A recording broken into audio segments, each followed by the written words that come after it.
நம்ம இன்றைக்கி சிக்கன் 65 செய்ய போகிறோம். அதாவது அரை கிலோ சிக்கன் நாங்கள் எடுத்துருக்கோம். இதில் வந்து நம்ம ஃபஸ்ட்டு வந்து 2 ஸ்பூன் மைதா மாவு ஆட் பண்ண போகிறோம். 2 டீஸ்பூன் மைதா மாவு, 1 டீஸ்பூன் அரிசி மாவு, 2 டீஸ்பூன் கார்ன்ஃப்ளவர் மாவு, அதுக்கப்புறம் ஒரு 2 டீஸ்பூன் சிக்கன் 65 மசாலா, அரை டீஸ்பூன் உப்பு, 2 டீஸ்பூன் தயிர்,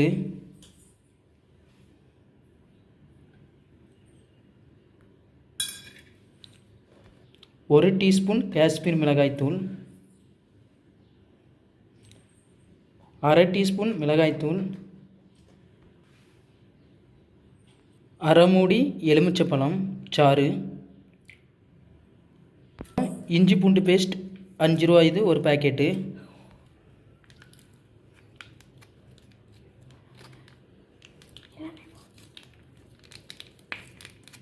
மசாலா ஆட் பண்ணிவிட்டு நல்லா கிளறி விட்டுடுங்க. நல்லா கிண்டி ஒரு அரை மணி நேரத்துக்கு நல்லா ஊற விட்டுருங்க.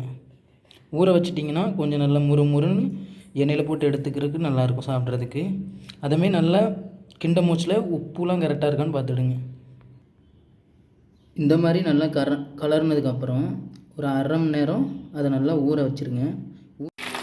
இந்த மாதிரி நல்லா செவன்ட்டு வறுத்து எடுத்துடுங்க. வறுத்து எடுத்ததுக்கப்புறம் நீங்கள் அதை சாப்பிட்டு பாருங்கள், டேஸ்ட் நல்லாயிருக்கும்.